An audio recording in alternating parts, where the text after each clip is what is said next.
Vamos a considerar por unos momentos la causa del diluvio. Demos un vistazo a los versículos 1 y 2 del capítulo 6, que dicen: Aconteció que cuando comenzaron los hombres a multiplicarse sobre la faz de la tierra, y les nacieron hijas, que viendo los hijos de Dios que las hijas de los hombres eran hermosas, tomaron para sí mujeres, escogiendo entre todas. Ahora la frase hijos de Dios y la frase hijas de los hombres en realidad han causado mucha discusión en nuestros días. Usted notará, amigo oyente, que hay muchos hombres que sostienen la tesis de que los hijos de Dios, en este pasaje, son ángeles. Bueno, personalmente no podemos aceptar esta teoría de ninguna manera. Reconocemos que hay una gran cantidad de profesores en los seminarios bíblicos que enseñan que fueron ángeles. Y reconocemos también que muchos de los expositores en nuestros días sostienen esta teoría.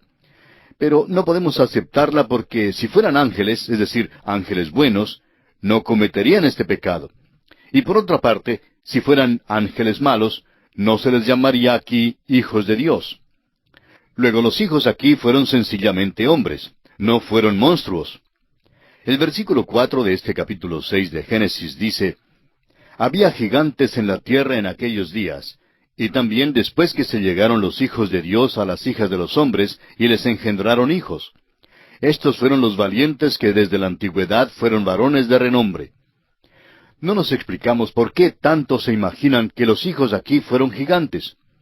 Dice que había gigantes en la tierra en aquellos días, pero no dice que fueron los hijos. Ahora sí dice que fueron hombres de renombre. Ahora estos no fueron monstruos, sino simplemente hombres. Un expositor de la Biblia dijo en una ocasión que eran gigantes y monstruos. Pero creemos que la anotación aquí lo explica con toda claridad que los gigantes estaban en la tierra antes de que tuviera lugar esto. Simplemente significa que fueron individuos sobresalientes. Amigo oyente, la humanidad tiene una capacidad tremenda. La Escritura declara: porque formidables, maravillosas son tus obras. Y es una gran verdad cuyo significado perdemos con alguna frecuencia. Este concepto hoy degrada al hombre diciendo que él es un protoplasma de una basura o de alguna alga marina.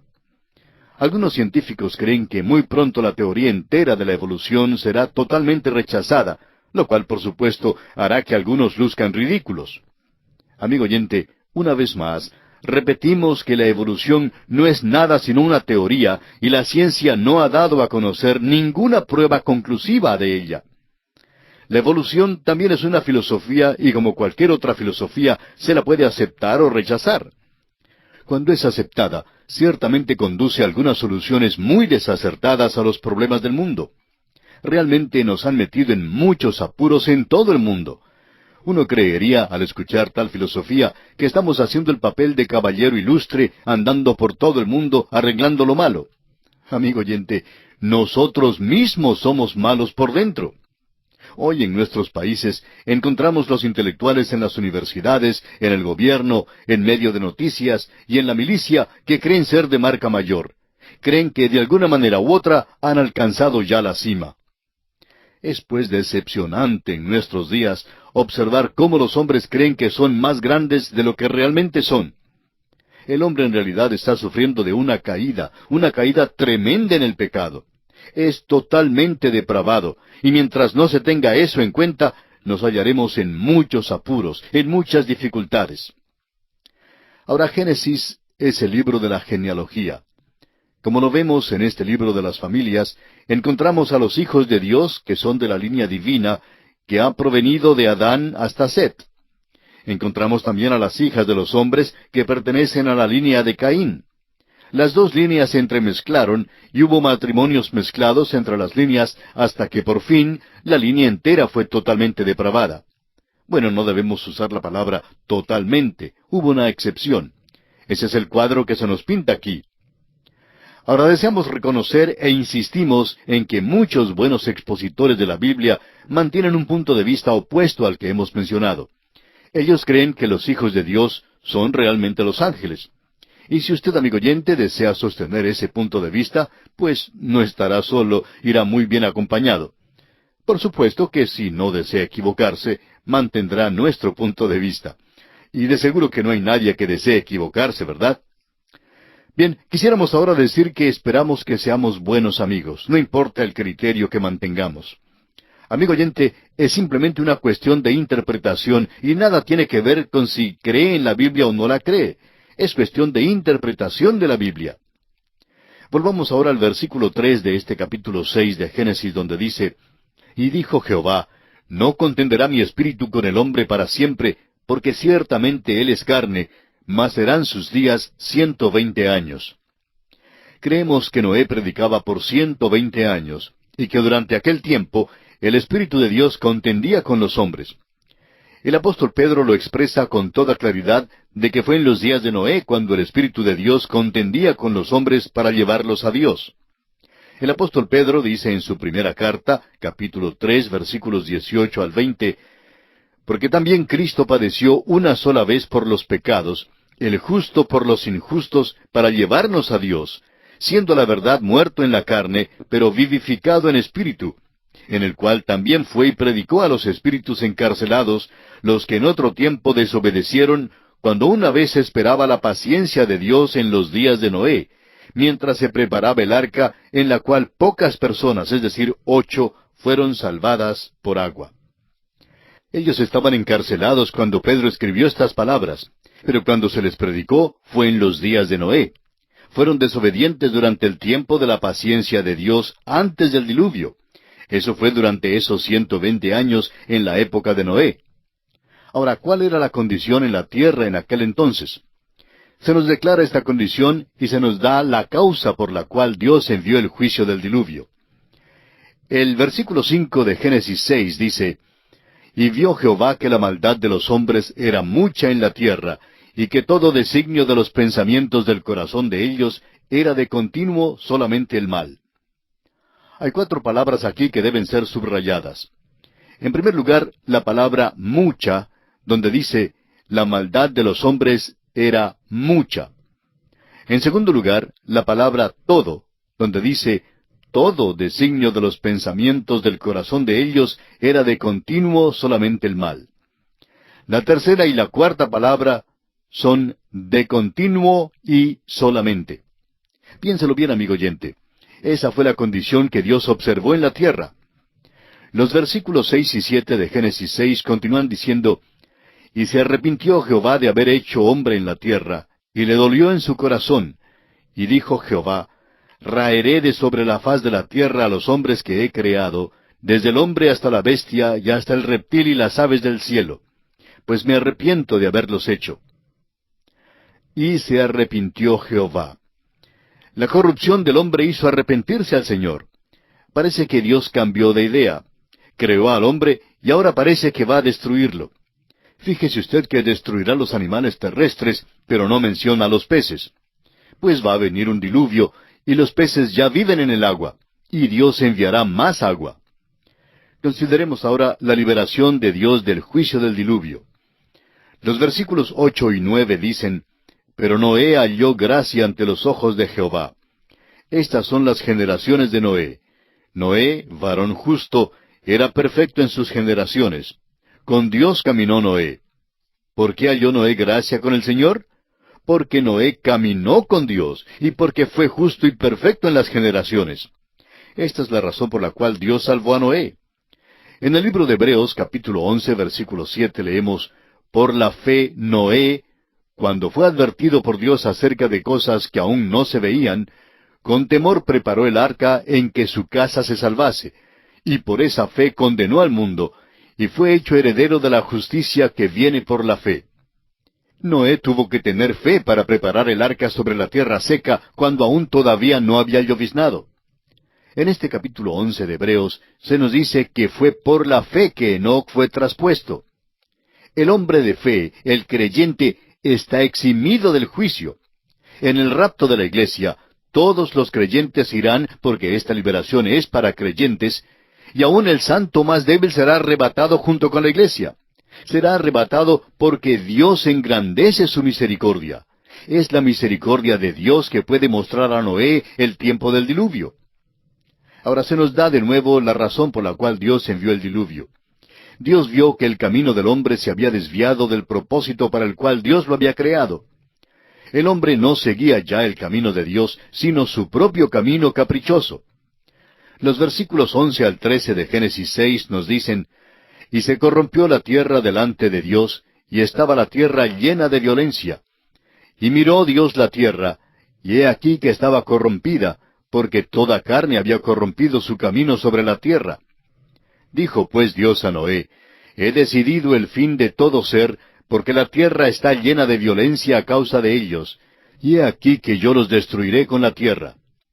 Vamos a mencionar algunas cosas aquí al examinar las razones por las cuales Dios juzgó a la tierra con un diluvio. Dios había dado al hombre la promesa de un Redentor, y le había dicho que un Salvador vendría a la tierra. Todo el mundo debió haberlo esperado y buscado.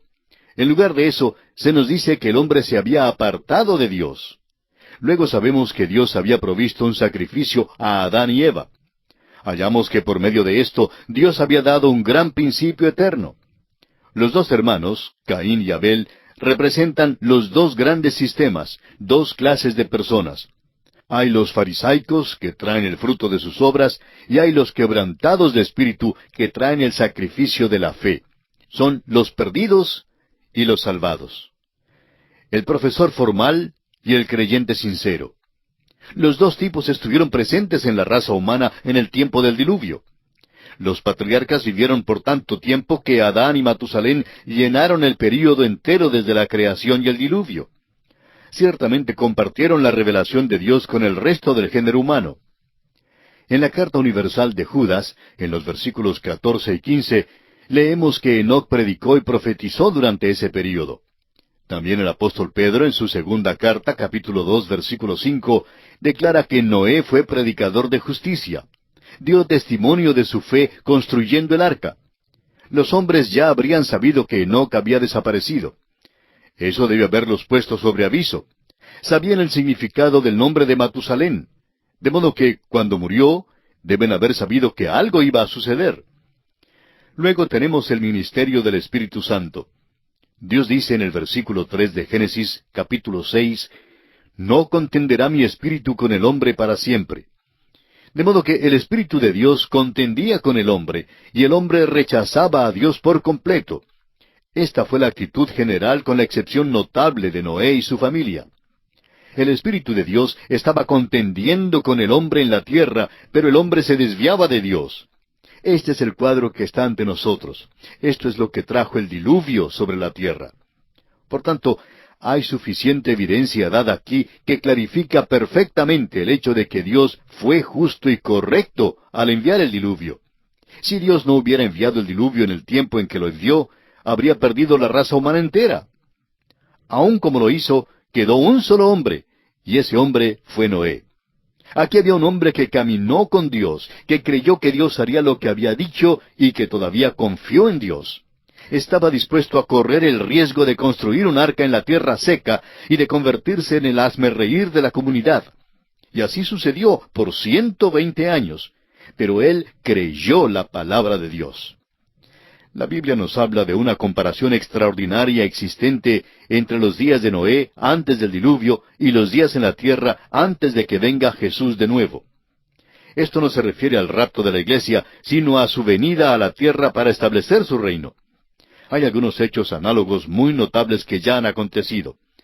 El capítulo comenzó diciendo que los hombres se multiplicaron sobre la faz de la tierra. Hubo un tremendo aumento de población y el hombre se había esparcido por aquel entonces y por tanto poblaba mucho de la tierra. Se había esparcido en toda dirección. Vemos hoy de nuevo un tremendo aumento de población y el hombre se multiplicará más aún sobre la faz de la tierra. Ahora notamos que Dios dijo, «No contenderá mi espíritu con el hombre para siempre». Y se nos dice que en el período de la gran tribulación, el Espíritu Santo ya no refrenará más la maldad. Todavía estará presente para convertir a los hombres, pero no estará refrenando la maldad en la tierra. Las proposiciones de Dios a los hombres serán menospreciadas y rechazadas como fueron en los días antes del diluvio. ¿No es asombroso cómo los hombres hoy en día escuchan a ministros que niegan verdades bíblicas vitales? En cambio, casi no se oye nada del hombre que cree completamente lo que Dios ha revelado. Los creyentes verdaderos han tratado de progresar, han tenido varias convenciones y tratan de regresar a la corriente principal. Pero vivimos en un día en que, si uno desea estar firme por Cristo, notará que no le va a ser posible hablar con frecuencia ante las cámaras de televisión. El camino aceptable hoy es negarlo todo, protestar y marchar. Nuestro mundo experimentará el rapto de la iglesia. Sucederá que un gran número de personas desaparecerán de la tierra. Pero notamos que entonces hubo también juicios. Sin embargo, las personas no hicieron caso de ellos. Dios les había dado amonestaciones y les había dicho que vendría el diluvio. Sin embargo, no prestaron atención a tales amonestaciones. Veamos ahora las instrucciones que fueron dadas a Noé para la construcción del arca. En el versículo 14 de este capítulo 6 de Génesis, Dios dice a Noé, «Hazte un arca de madera de gofer, harás aposentos en el arca y la calafatearás con brea por dentro y por fuera». Aún al hacer este preparativo, Dios estaba dando a los hombres bastante oportunidad. El gofer es una madera indestructible y muy semejante a la madera del pino gigantesco. La palabra aposento sugiere la idea de nido. El elefante tendría necesidad de un aposento, pero el topo se contentaría con un poquito de polvo en un rinconcito. Eso es todo lo que necesitaría. Debía pues hacerla impermeable con brea por dentro y por fuera. Ahora leemos en el versículo 15, «Y de esta manera la harás. De 300 codos la longitud del arca, de 50 codos su anchura, y de 30 codos su altura». Lamentablemente, la impresión del arca que tienen muchas personas es la que recibieron al ver unos cuadros de ella, que la hace parecer como un barco o vivienda. Pero creemos que ese es un tipo de farsa ridícula. Es una caricatura realmente del arca en vez de ser un cuadro de ella como realmente fue. En primer lugar, el arca fue una construcción de tamaño adecuado. El codo tiene aproximadamente 42 centímetros de longitud. Se nos dice que tuvo 300 codos de longitud, y por tanto fue una construcción algo grande. Surge la pregunta, ¿cómo es que pudieron construirla segura en aquel tiempo? Amigo oyente, no estamos estudiando a los cavernícolas. Noé fue un hombre muy inteligente. Toda la inteligencia que tiene la raza humana hoy tuvo que provenir de este hombre, Noé, porque fue muy inteligente. No estaba edificando un transatlántico de esos que resisten las olas enormes. Todo lo que hizo fue construir un lugar para la vida, animal y humana, para que se quedara allí por un largo tiempo. Debía permanecer en ella esperando la terminación del diluvio. Por esa razón no necesitó los planos de un transatlántico. Pero este plan daría todo el espacio necesario para el uso que Dios intentaba darle. Ahora notemos que el arca tenía unos 138,5 metros de longitud. Era un arca larga, pero lo interesante es la dimensión relativa del arca. Un acorazado de los Estados Unidos, el Nuevo México, tenía 192 metros de longitud, 32¾ metros de anchura y un calado máximo de 9 metros. Al comparar estas cifras con las del arca, encontraremos que las dimensiones son más o menos iguales. Por tanto, no era un barco que se viera ridículo de ninguna manera. Ahora el versículo 16 nos dice, «Una ventana harás al arca, y la acabarás a un codo de elevación por la parte de arriba, y pondrás la puerta del arca a su lado, y le harás piso bajo, segundo y tercero». En lo alto del arca había una ventana de un codo de elevación, y daba la vuelta al arca. Ahora la parte superior debe haber sobrepasado un poco. En estos días, ese es el modo que se emplea para la ventilación de un gimnasio, por ejemplo. Ahora notemos que el arca tenía una sola puerta, y esto es de importancia. Cristo nos dice que Él es la puerta del redil. Hay un solo camino. Cristo también es la puerta en el arca. Había 3 pisos en el arca, y uno preguntará si había una puerta en cada piso. Bueno, personalmente creemos que hubo solamente una puerta en el arca y no una en cada piso. Pero francamente creemos que es un detalle sin importancia. Ahora el versículo 17 dice, «He aquí que yo traigo un diluvio de aguas sobre la tierra para destruir toda carne en que haya espíritu de vida debajo del cielo. Todo lo que hay en la tierra morirá». Dios está trayendo un juicio sobre la tierra, un juicio que incluiría toda vida animal, tanto a las aves como a los hombres. Prosigamos ahora con los versículos 18 al 20, que dicen, «Mas estableceré mi pacto contigo, y entrarás en el arca tú, tus hijos, tu mujer y las mujeres de tus hijos contigo. Y de todo lo que vive, de toda carne, 2 de cada especie meterás en el arca, para que tengan vida contigo, macho y hembra serán. De las aves según su especie, y de las bestias según su especie, de todo reptil de la tierra según su especie, 2 de cada especie entrarán contigo, para que tengan vida. Ahora esto quiere decir que Noé tomó 2 ejemplares de cada especie para entrar en el arca. Otra cosa digna de mencionar aquí es que Noé no fue cazador de animales. Él no salió a buscar a los animales, sino que ellos vinieron a él. Nos lo dice específicamente y vamos a ver esto en nuestro próximo programa. Ahora, ¿por qué los animales vinieron a Noé? Bueno, porque cuando un animal sabe mediante alguna intuición que está en peligro, viene al hombre. La Biblia nos dice que los animales vinieron a Noé. Ahora, en los versículos 21 y 22, los versículos finales de este capítulo 6, Dios hace la provisión para el alimento de todas estas especies. Dice Dios allí, y toma contigo de todo alimento que se come y almacénalo, y servirá de sustento para ti y para ellos. Y lo hizo así Noé, hizo conforme a todo lo que Dios le mandó.